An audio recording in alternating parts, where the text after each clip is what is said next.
नमस्कार, आप देख रहे हैं डीडी हिमाचल और स्वागत है आपका कार्यक्रम कृषि दर्शन में। हिमाचल एक बागवानी एवं कृषि आधारित अर्थव्यवस्था वाला प्रदेश है, जो कि यहाँ के लोगों के विकास का एक मुख्य साधन भी है। हिमाचल जहाँ एक फल उत्पादक राज्य के रूप में प्रसिद्ध हो रहा है, वहीं अनुकूल जलवायु परिस्थितियाँ होने के कारण यहाँ पर सब्जी उत्पादन में भी ये अग्रणी बनता जा रहा है। आज विदेशी सब्जियों की बढ़ती मांग के कारण कृषक इन सब्जियों के उत्पादन के प्रति प्रेरित हो रहे हैं और आगे बढ़ रहे हैं। क्या कुछ है ये विदेशी सब्जियां, किस प्रकार से इनका उत्पादन किया जा सकता है, किन बातों का ध्यान रखा जा सकता है जिससे अधिक से अधिक लाभ प्राप्त हो, अच्छा उत्पादन हो। आज कार्यक्रम में हम अपने मेहमान से इसी विषय पर बातचीत करेंगे और बातचीत करने के लिए आज कार्यक्रम में हमारे साथ केवीके कंडाघाट से वरिष्ठ साइंटिस्ट डॉक्टर सीमा ठाकुर जी हैं। डॉक्टर सीमा, आपका कार्यक्रम में बहुत बहुत स्वागत है। धन्यवाद डिम्पल जी। कृषि दर्शन देखने वाले सभी दर्शकों को मेरा प्यार भरा नमस्कार। डॉक्टर सीमा, जिस तरह से आज हम विदेशी सब्जियों यानी एक्जॉटिक वेजिटेबल्स के बारे में बात करने वाले हैं और हम देख रहे हैं कि हमारे जो कृषक हैं आज उसके प्रति काफ़ी ज़्यादा प्रेरित हो रहे हैं उसकी बढ़ती मांग के कारण, और साथ ही हम बात करें उसकी न्यूट्रिशनल वैल्यू के कारण। तो बात की जाए इन सब्जियों की महत्वता की और आने वाले समय में इसकी संभावनाओं की, तो एक वैज्ञानिक के तौर पर आप इसे कैसे देखती हैं? देखिए, विदेशी सब्जी उत्पादन का बहुत अच्छा स्कोप हिमाचल प्रदेश में है जी। मैं कहती हूँ कि अगर हिमाचल प्रदेश उसको बहुत अच्छी तरह से हार्वेस्ट कर सकता है, उसको अच्छी तरह से उगा सकता है, तो ये हिमाचल प्रदेश के लिए एक बूंद से कम नहीं है, एक उपहार से कम नहीं है जी। क्योंकि जो विदेशी सब्जी उत्पादन है, ये बेसिकली जो एक्जॉटिक वेजिटेबल्स है या विदेशी सब्जियां हैं, ये नॉर्थ अमेरिका और यूरोप की फसलें हैं, जहाँ पे कम तापमान पे और नमी होने के कारण इनको अच्छे से उगाया जाता है। तो वहाँ से जब ये हमारे देश में आई हैं, तो ज़रूरी है कि हमारे देश में ऐसे पॉकेट्स हों जो कि हिमाचल प्रदेश जो है पूरी तरह से पूरा करता है, क्योंकि हिमाचल प्रदेश में ऐसे बहुत सारे पॉकेट्स हैं जो कि ठंडे हैं, नम वातावरण में है। तो वहाँ पे हमारा विदेशी सब्जियों की जो प्रासंगिकता है वो बहुत ज़्यादा हो जाती है और स्कोप जो है हमारा बढ़ जाता है जी। और जो विदेशी फसलों की अगर हम बात करें, विदेशी सब्जियों की बात करें, तो ये कम लागत वाली और आय अधिक देने वाली फसलें हैं। आप देखेंगे और भी फसलें हमारे हिमाचल में हैं, बट जिसमें लागत कम होती है वो विदेशी सब्जियां हम अपने हिमाचल में बहुत अच्छे से उगा सकते हैं और अभी उगा भी रहे हैं। हमारे हिमाचल में अभी आप कहेंगे मंडी डिस्ट्रिक्ट में, कुल्लू डिस्ट्रिक्ट में, हमारा कुल्लू है, मनाली है, कुछ काफ़ी सारे ऐसे पॉकेट्स हैं जो अभी भी विदेशी सब्जी का उत्पादन कर रहे हैं। इवन हमारे सोलन में भी, जो हमारा कंडाघाट एरिया है, वहाँ भी हम अभी विदेशी सब्जी उत्पादन कर रहे हैं जी। जिस तरह से आपने कहा कि कई जगह पर जो है इसका उत्पादन हो भी रहा है, और आपने कहा कि कुछ एक पॉकेट्स, कुछ एक एरियाज़ हिमाचल में ऐसे हैं जहां पर इन सब्जियों की जो खेती है वो बहुत अच्छी हो सकती है, संभावनाएं और ज़्यादा बढ़ जाती है जब हम हिमाचल की बात करते हैं। तो ऐसे में यदि हम अपने जो हिमाचल को अलग अलग, जिस तरह से टेम्परेट जोन हमारे अलग अलग हैं, तो कहाँ पर आप इसके लिए सबसे अनुकूल जलवायु देखते हैं जहाँ पर संभावनाएँ और बढ़ जाती हैं, और जिन एरियाज़ में आप कम देखती हैं वहाँ पर भी कौन सी सब्जियां जो हैं वो उगाई जा सकती हैं? अगर हम अनुकूल क्षेत्रों की बात करें तो जैसे मैंने आपको पहले ही कहा है कि ये सब्जियां ठंडे वातावरण की फसलें हैं, जहाँ पे नम वातावरण है, ठंडा वातावरण है, वहाँ पे ये बेसिकली बहुत अच्छे से ग्रो हो सकती है। तो हमारा टेम्परेट रीजन जो है, जिसको हम शीतोष्ण क्षेत्र बोलते हैं, जो कि 2500 मीटर अबव मीन सी लेवल है, समुद्र तल से ऊंचाई जिसकी 2500 मीटर है, ऐसे एरियाज में हम इनको गर्मियों में उगा सकते हैं। और गर्मियों में उगाना इसलिए फ़ायदेमंद है क्योंकि अगर आप गर्मियों में उगाते हैं तो उसका अच्छा प्राइस जो है मार्केट में किसान ले सकते हैं, क्योंकि बेसिकली ये जो फसलें हैं ये हम सर्दियों में उगाते हैं। अब सर्दियों में, प्लेन में सर्दियों में जो उगाया जाता है, तो उसके साथ अगर हम प्लेन में ही सर्दियों में ही इसको उगाएंगे तो वो प्लेन की फसल के साथ compete करेगा प्राइस, क्योंकि हम इसको ऑफ सीजन में उगा रहे हैं, गर्मियों में उगा रहे हैं, इसलिए मार्केट में प्राइस इसका अच्छा मिलेगा। और इसके लिए जो 2500 मीटर अबव मीन सी लेवल हमारे जो एरियाज़ हैं, जैसे हमारे शिमला के एरियाज़ हैं, कुल्लू की घाटी है, मनाली में है, ये सब एरियाज़ जो है वो सूटेबल है, बहुत अच्छे हैं एग्जॉटिक वेजिटेबल प्रोडक्शन के लिए। जी, जिस तरह से आपने बात की कि इस पे जो है जो हमारा किसान है उसे बहुत कम इन्वेस्ट करना पड़ता है और जो लाभ है वो बहुत ज़्यादा होता है, तो इसके बारे में भी थोड़ा हमें खुल के बताएं कि किस प्रकार से इसमें इन्वेस्टमेंट कम है। इन्वेस्टमेंट कम इसलिए है कि सबसे पहले तो जो इसमें कल्चरल कंडीशंस होती हैं, जैसे कि आप टमाटर से इसको कंपैरिजन करें, टमाटर में आपके पौधे को सहारा देने के लिए स्टेकिंग भी करनी पड़ती है, उसको बार बार बांधना पड़ता है। इसमें लीफी वेजिटेबल्स है या ज़्यादातर ये पत्तेदार फसलें हैं, तो इसमें जो है एक्सपेंडिचर जो होगा, व्यय जो होगा वो कम होगा, क्योंकि उसमें स्टेकिंग या और चीज़ों की मटेरियल की ज़रूरत नहीं पड़ेगी। और जो बीज है इसका, बीज भी इसका बेसिकली काफ़ी सस्ता रहता है। और किसानों के लिए, जैसे अगर हम मार्केट प्राइस की बात करें तो ज़्यादातर एवरेज प्राइस जो अगर हम गर्मियों में ग्रो करते हैं तो 80 से 100 रुपये किलो ये प्राइस मिल जाता है मार्केट में किसानों को। यदि हम फर्टिलाइज़र्स की बात करें, जिस तरह से आज के टाइम में हम देखते हैं कि किसी भी चीज़ का हमें प्रोडक्शन करना है तो हम ज़्यादा से ज़्यादा लाभ प्राप्त करना चाहते हैं, तो हम ज़्यादा से ज़्यादा जो है दवाइयों पर निर्भर रहते हैं। ऐसे में यदि हम इन सब्जियों की बात करें तो क्या हमारी जो देसी खाद है, जो हम जिस तरह से आज हम ऑर्गेनिक की तरफ बढ़ रहे हैं, तो क्या ये एक बहुत ही अच्छा विकल्प है उसके लिए? डिम्पल शर्मा जी, आपने ये बहुत वाजिब क्वेश्चन पूछा है, बहुत अच्छा क्वेश्चन। आज के सिनारियो में इसलिए ज़रूरत है इन चीज़ों की कि मैक्सिमम जो किसान है वो केमिकल फार्मिंग की, रसायन युक्त खेती कर रहे हैं। अगर हम इन सब्जियों में, अगर हम ऑर्गेनिक की तरफ जाते हैं या प्राकृतिक खेती की तरफ जाते हैं, बहुत सारे ट्रायल्स हमने कंडक्ट किए हैं कृषि विज्ञान केंद्र में भी, जिसमें हमने ऑर्गेनिक और नेचुरल खादों का उपयोग करके इन सब्जियों को उगाया है। तो हमें ये निष्कर्ष निकला है कि ये सब्जियों के लिए अगर आप ऑर्गेनिक और नेचुरल फार्मिंग के कंपोनेंट्स को यूज़ करें तो वो बहुत अच्छा प्रोडक्शन दे सकते हैं। जैसे कि अगर मैं आपको और इलेबोरेट तरीके से बताऊं तो नेचुरल तरीके में हम बीजामृत से बीज को ट्रीट करते हैं, और जो आपकी फसल है उसमें हम जीवामृत का उपयोग, घन जीवामृत का उपयोग करते हैं। घन जीवामृत आप कह सकते हैं कि जो बेसल डोज आप 12-32-16 की डालते हैं उसका जो कंपैरिजन है आप घन जीवामृत से कर सकते हैं। घन जीवामृत को जब आप डालेंगे तो उसकी ऑर्गेनिक की जो रिक्वायरमेंट्स हैं, जो ज़रूरतें हैं, वो पूरी होंगी और फसल बहुत अच्छी होगी। इसके अलावा जीवामृत है जो टॉनिक का काम करता है। इसके अलावा अगर कीड़े हैं, बीमारियां हैं, कीड़ों के लिए नीमास्त्र है, आपका बीमारियों के लिए दशपर्णी अर्क है, इस तरह की जो हमारे घर में अवेलेबल चीज़ें हैं उसको यूज़ करके हम इन फसलों पे बहुत अच्छा जो है ऑर्गेनिक और नेचुरल तरीके से इनको उगा के मार्केट में ज़्यादा प्रॉफिट कमा सकते हैं। जी, और मुझे लगता है कि जो जिस तरह से आज हम पर्यावरण को बचाने की बात भी कर रहे हैं, तो मुझे लगता है कि जो पर्यावरण है वो भी कहीं ना कहीं साथ साथ में उसमें भी सुधार आता जाएगा। जी बिल्कुल, पर्यावरण सुधार के लिए बहुत ज़रूरी है कि हम केमिकल का उपयोग अगर कर भी रहे हैं तो बैलेंस्ड तरीके से करें। आप हमेशा अपनी मिट्टी का टेस्ट करवाएं, कितना फर्टिलाइज़र आपको ज़रूरत है, कितना डालना है। बैलेंस्ड वे में अगर हम पहले भी चलते तो आज ये हमारे सामने परिप्रेक्ष्य ना होता। और जो ऑर्गेनिक तरीके से मिट्टी में सुधार होता है, सबसे पहले जो मिट्टी में लाभदायक जीवाणु है उनकी संख्या बढ़ जाती है। अब लाभदायक जीवाणु जब मिट्टी में बढ़ेंगे तो ऑब्वियसली जो सॉइल का स्टेटस है वो फर्टाइल होगा, मिट्टी ज़्यादा उपजाऊ होगी। मिट्टी में उपजाऊपन होगा तो जो भी फसल आप उसमें लगाएंगे वो अच्छा प्रोडक्शन देगी। जी, यह आपने बहुत इम्पॉर्टेंट एक बात कही है कि जो हमारे बागवानों को, जो कृषक खेती से जुड़ते हैं, परीक्षण की, मिट्टी के परीक्षण की, जिसे हम मुझे लगता है कि आमतौर पर अनदेखा कर देते हैं कि हमारी मिट्टी में कितने न्यूट्रिएंट्स हैं और कितने नहीं हैं।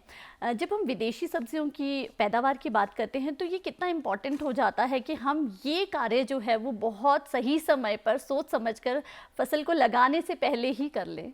देखिए, ये तो विदेशी सब्जी उत्पादन में ही नहीं, सभी फसलों में इम्पॉर्टेंट है कि आप मिट्टी का सॉइल टेस्ट अपना फसल लगाने से पूर्व ज़रूर करें। जी, ये ज़रूरी है कि आपका, क्योंकि विदेशी सब्जियां जो होती है इनकी जो जड़ें हैं बहुत गहरी नहीं जाती है, इनकी गहरे जो है जड़ें नहीं होती है, इसलिए 10 से 15 सेंटीमीटर के ऊपर ये अपना जो न्यूट्रिशन है वो ड्रॉ करती है।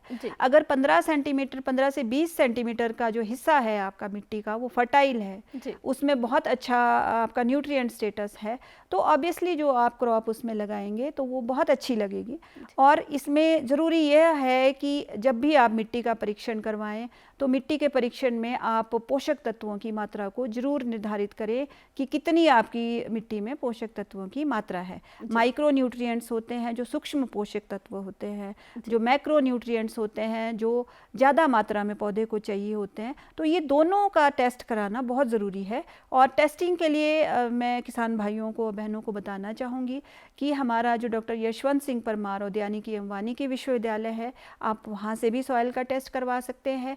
कृषि विज्ञान केंद्र कंडाघाट में भी हमारे पास एक सॉइल टेस्टिंग लैब है जिसमें कि आप अपनी जो मिट्टी है उसका टेस्ट जरूर करवाएं कोई भी फसल लगाने से पहले। जी, ये बहुत ही ज़रूरी है कि हमें पता हो कि हमारी मिट्टी को किस चीज़ की ज़रूरत है, तभी जो है हम उससे ज़्यादा से ज़्यादा उत्पादन भी प्राप्त कर सकते हैं और आने वाले समय में जो है लाभ भी प्राप्त किया जा सकता है। जिस तरह से आपने इसमें ऑर्गेनिक खेती की बात की और मुझे लगता है कि बहुत ज़्यादा जो है पोषण से भरपूर ये सब्जियाँ होती है, तो इसकी महत्वता के बारे में भी ज़रूर हमें बताएं कि जिस तरह से इसमें सारी चीज़ें जो हैं इतनी ऑर्गेनिक है, तो अगर हम इसे पोषण की दृष्टि से देखते हैं तो ये कितनी महत्वपूर्ण है? देखिए, पोषण की दृष्टि से देखें तो ये सब्जियां आप कह सकते हैं गुणों की खान है जी। क्योंकि अभी जो हमारे यूथ हैं या हमारे जो भी रेजिडेंट्स हैं वो सभी फील करते हैं कि सबकी सेहत अच्छी होनी चाहिए। स्वास्थ्य ही एक कह सकते हैं कि एक उपहार है हमारे पास प्रकृति का।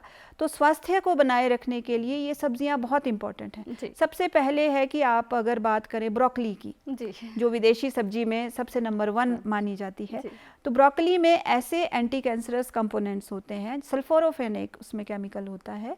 तो अगर आप उसको रोज़ कुछ मात्रा में कच्चा खाते हैं, मैं बार बार कह रही हूँ कि कच्चा खाते हैं, एक्चुअली अगर हम पका के उसको खाते हैं तो उसमें से बहुत ज़्यादा न्यूट्रिएंट लॉस हो जाता है। आप कहते हैं 5 मिनट से ज़्यादा अगर आप ब्रोकली को पकाते हैं तो उसमें कुछ भी न्यूट्रिएंट आपका नहीं बचता है। तो और विदेशों में भी आप कहेंगे तो विदेशों में भी जो ब्रोकली है वो कच्ची खाई जाती थी, या और भी जो ये एक्सोटिक वेजिटेबल्स हैं ये हमेशा कच्ची ही यूज़ किया करते थे सैलेड में। तो इसको जो भी सब्ज़ी आप खाएं कच्चा खाएं, सैलेड में खाएं। इसके अलावा अगर लेट्यूस की बात आप करते हैं तो 100 ग्राम अगर आप लेट्यूस खाते हैं तो 274 मिलीग्राम आपको पोटाशियम की पूर्ति होती है, विटामिन ए की पूर्ति होती है। और लेट्यूस का अगर हार्ट पेशेंट्स को आप सूप बना के देते हैं तो ये जो हार्ट की ब्लॉकेजेस होती है उसको भी ये रिमूव करने का काम करता है। तो ज़रूर इस चीज़ को, क्योंकि मैं आपके माध्यम से ये कहना चाहती हूँ कि बहुत सारे किसान हमारी सब्जियां उगाते हैं बट वो खुद नहीं खाते हैं उसको, तो खुद के लिए भी इसको ज़रूर आप सैलेड में यूज़ करें, ये हमारे शरीर के लिए बहुत फ़ायदेमंद है। जी, ये तो पूरा पोषण का भंडार है। जो भी हमें पोषण बाहर से मिलना है वो सारा जो है इन सब्जियों से हमें मिल सकता है। बिल्कुल। डॉक्टर सीमा, अगर हम बात करें उन सब्जियों की कि कौन कौन सी विदेशी सब्जियों की कैटेगरी में हम उनको ले सकते हैं, कि कौन कौन सी ऐसी सब्जियां हैं, दो आप हमें बता चुकी हैं, ब्रोकली और लेट्यूस, इसके अलावा और कौन कौन सी ऐसी सब्जियाँ हैं जिनका जो बागवान किसान जो है हिमाचल के जो लोग हैं वो इसकी पैदावार कर सकते हैं?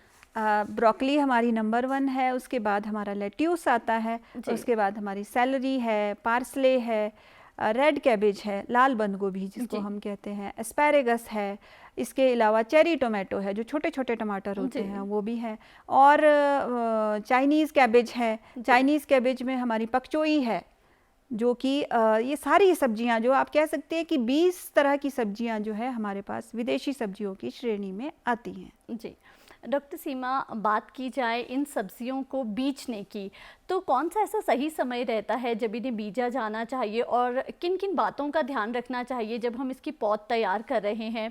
और बात की जाए इसके बीजों की, तो वो कहाँ से हमें उपलब्ध हो सकते हैं?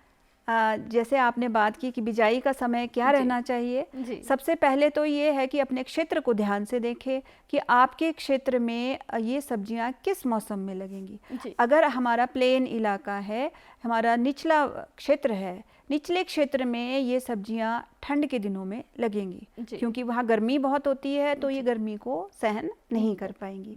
हमारे मध्यवर्ती इलाके जो है उसमें भी हम इसको ठंड के दिनों में लगाएंगे, और जो हमारे ऊंचाई वाले क्षेत्र हैं उसमें हम इनको मार्च में बीज सकते हैं।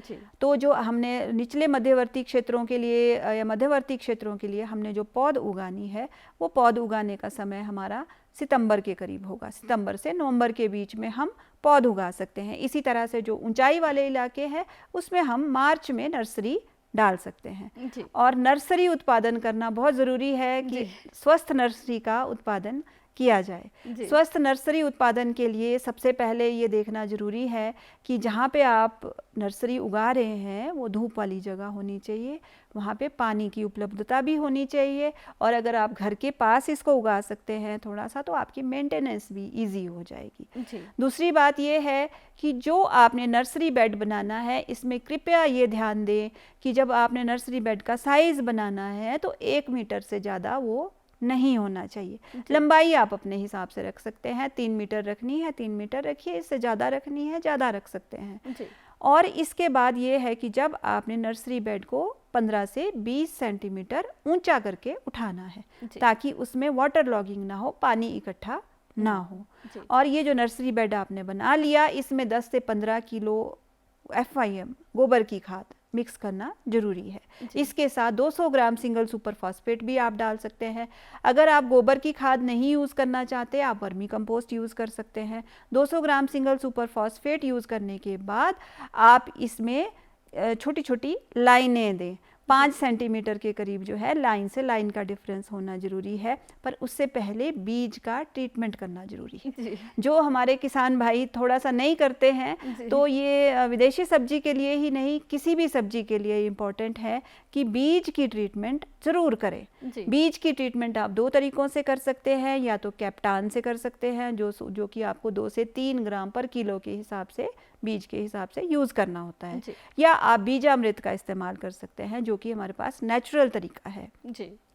इसके बाद जो आपने नर्सरी बेड बनाया उसमें ये ज़रूरी है, क्योंकि आपने देखा होगा जो भी विदेशी सब्जी के बीज होते हैं बहुत छोटे होते हैं। अगर आप इनको बहुत गहराई में लगा देंगे तो इनको उगने में बहुत समय लगेगा।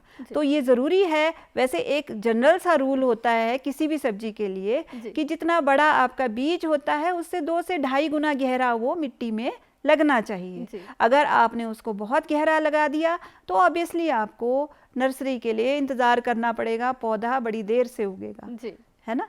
तो ये बात ज़रूरी है कि गहराई का ज़रूर ध्यान रखें। उसके ऊपर से जब आपने लाइनें ढकनी है तो उसके लिए मिट्टी का इस्तेमाल ना करें, उसके लिए गोबर का इस्तेमाल करना ज़रूरी है। और जहां आपने कहा कि बीज कहां से ले सकते हैं, तो बीज हमारा जो IRI रीजनल स्टेशन कटराई है वो भी इसका बीज प्रोड्यूस कर रहा है। आप डॉक्टर यशवंत सिंह परमार विश्वविद्यालय से भी बीज ले सकते हैं। कृषि विज्ञान केंद्र में भी हम कुछ सब्जियों का बीज प्रोड्यूस करते हैं, तो आप वहां से भी बीज की उपलब्धता ले सकते हैं। जी, जिस तरह से आपने बीज की बात की कि बीज हमें कई जगह से उपलब्ध हो सकता है, क्या हम डायरेक्ट जो है पनीरी ही, जो उसका छोटा पौधा है, वही मार्केट से ले सकते हैं?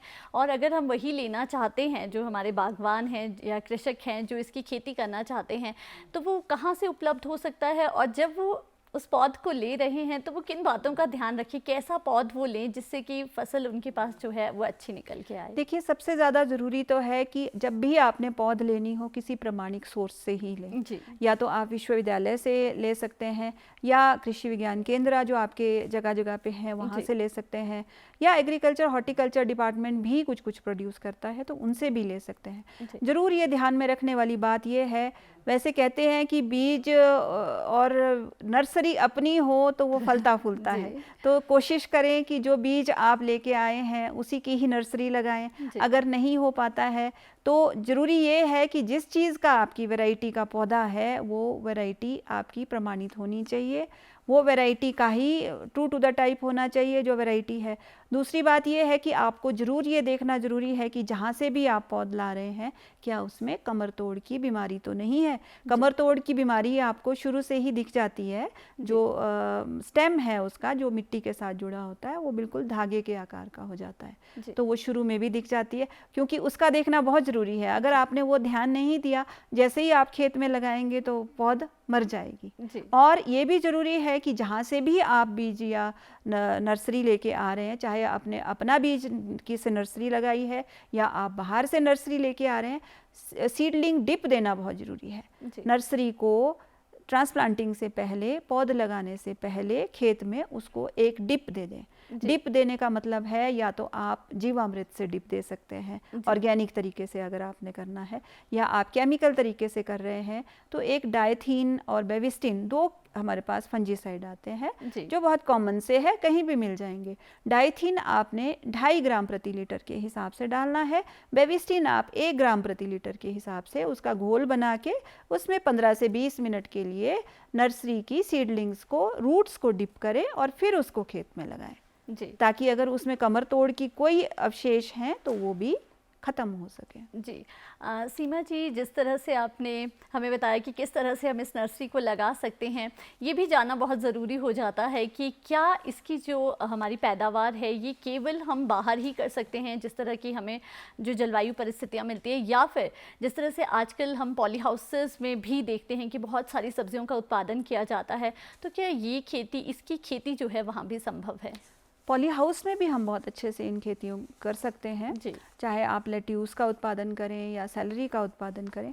पर जो भी ये फसलें हैं इनका ये देखना बहुत ज़रूरी है कि आपका अगर पॉली हाउस का टेम्परेचर 25 डिग्री सेंटीग्रेड से ऊपर चला जाता है तो ऑब्वियसली उसमें प्रॉब्लम आएगी, उसमें बोल्टिंग आ जाएगी, मतलब वो आपका जो फसल है वो एकदम से फूल की अवस्था में चली जाएगी। तो चाहे ओपन में है चाहे पॉली हाउस में है, आपको ये ध्यान देना बहुत ज़रूरी है कि 25 डिग्री सेंटीग्रेड से ऊपर टेम्परेचर जहाँ आपका जाएगा विदेशी सब्जियों के लिए वो हानिकारक है। वो आपका एकदम से फूल उसमें प्रोड्यूस हो जाएगा और मार्केट के लिए आपका वो अनएक्सेप्टेबल हो जाएगा, वहाँ पे आप उसको नहीं बेच पाएंगे। तो और पॉली हाउस में आपकी क्वालिटी की बात करें, गुणवत्ता की बात करें तो बहुत अच्छा गुणवत्ता युक्त उत्पादन आप पॉली हाउस में कर सकते हैं। थोड़ा सा समय का ध्यान रखना बहुत ज़रूरी है, अगर टेम्परेचर आपका ज़्यादा है तो पॉली हाउसेस में उसको ना लगाएं। जी, तो ये बहुत ज़्यादा ज़रूरी है कि टेम्परेचर का बहुत ध्यान रखा जाए कि कितना टेम्परेचर है, अदरवाइज़ जो आप चाहते हैं, जिस तरह का आप उत्पादन चाहते हैं वो शायद आपको ना मिल पाए। यदि इस विषय में हम अधिक जानकारी लेना चाहें, कोई बागवान जो है अब शुरुआत करना चाहें कि हमें भी जो है इन सब्जियों की खेती करनी है, तो वो कहाँ पर संपर्क करें, कहाँ से अधिक जानकारी प्राप्त करें? देखिए, मुझे ऐसा लगता है कि जगह जगह कृषि विज्ञान केंद्र बनाए गए हैं ऑल ओवर। अगर हम डिस्ट्रिक्ट की बात करें या ऑल ओवर इंडिया की बात करें तो 731 केवीकेज हमारे पास हैं। ऑल ओवर डिस्ट्रिक्ट, एक डिस्ट्रिक्ट में जो है 1 केवीके ज़रूर होता है। केवीके का काम है कि अगर कोई नई उत्पादन तकनीक जैसे विदेशी सब्जी उत्पादन है उस पे किसानों को प्रशिक्षण दे, उस पे डेमोस्ट्रेशन दे। वहाँ पे उनके खेतों में हम डेमोस्ट्रेशन लगाते हैं ताकि उनको हम सिखा सकें। इवन हम फार्मर फील्ड स्कूल्स भी लगाते हैं जिसमें हम बिजाई से लेके उनको हार्वेस्टिंग तक, जब तो पौधा निकालते हैं तब तक का हम पूरा प्रशिक्षण उनको उनके खेतों पे ही देते हैं। जैसे आपका एक किसान के वहाँ हमने फार्मर फील्ड स्कूल लगा लिया तो हम पूरे गांव के किसानों को, आसपास के जितने भी गांव पड़ते हैं उन किसानों को हम हर एक स्टेज पे आमंत्रित करते हैं, उनको ये बताते हैं कि आपने इस स्टेज पे ये कल्चरल प्रैक्टिसेस करनी है ताकि आपका उत्पादन बढ़ सके। इसके अलावा जो कृषि विज्ञान केंद्र है, हम प्रशिक्षण शिविर भी किसानों को देते हैं। हम 5-5 दिनों की ट्रेनिंग करवाते हैं जिसमें हम विदेशी सब्जी उत्पादन पे खासा ध्यान रखते हैं और उस पे सारी चीज़ें, चाहे बीमारियां हैं, कीड़े हैं, सब कुछ कवर करते हैं ताकि किसानों को एक बेसिक नॉलेज हो जाए कि किस तरह से आपने विदेशी सब्जी उत्पादन की शुरुआत करनी है। जी, तो यदि हम इन बातों का ध्यान रखें जो आपने आज हमें बताई कि हमें किन किन चीज़ों का ध्यान रख सकते हैं, जिसमें हम जलवायु की बात भी कर रहे हैं और ऑर्गेनिक चीज़ों का प्रयोग करने की बात कर रहे हैं, तो मुझे लगता है बहुत ज़्यादा जो है उससे लाभ प्राप्त किया जा सकता है। क्या कुछ कहना चाहेंगी आप हमारे बागवानों को और हमारे किसानों को जो इस खेती को करना चाहते हैं और किस तरह से वो ऑर्गेनिक की तरफ खुद को ज़्यादा लेके जाएँ? किसानों से, बागवानों से मैं एक ही बात कहना चाहती हूँ कि डाइवर्सिफिकेशन बहुत ज़रूरी है। बहुत सारी फसलों को इकट्ठा करके लगाना चाहिए। ऐसा नहीं है कि हमें एक ही फसल पे डिपेंडेंट रहना है। अब जैसे कुछ किसान जो है टमाटर, शिमला मिर्च का उत्पादन करते हैं, स्पेशली इन सोलन डिस्ट्रिक्ट, तो वो क्या करते हैं कि टमाटर की तरफ ज़्यादा जाते हैं, शिमला मिर्च की तरफ ज़्यादा जाते हैं। उसी तरह से बीमारियाँ बहुत अधिक बढ़ रही है उसमें। और विदेशी सब्जी का उत्पादन करेंगे तो उससे दो फायदे होंगे। एक तो कम लागत में वो अधिक मुनाफा उगा सकते हैं जी। दूसरा ये है कि इसमें बीमारियों की चाहे कीड़ों की समस्याएं कम है जी। तो हमें ज़रूरत है कि हम जो हैं डाइवर्सिफिकेशन की तरफ जाएं और ज़्यादा से ज़्यादा लाभ भी प्राप्त करें और साथ ही साथ अपने पर्यावरण को भी बचाएं। पर्यावरण को भी हम ऑर्गेनिक तरीके से बचाएं। जी। आज आप कार्यक्रम में आई और इतनी महत्वपूर्ण हमें जानकारी दी विदेशी सब्जियों के संबंध में। मुझे लगता है हमारे जो कृषक भाई बहन इसे देख रहे होंगे वो ज़रूर इससे लाभ प्राप्त करेंगे। आपका कार्यक्रम में आने के लिए बहुत बहुत धन्यवाद।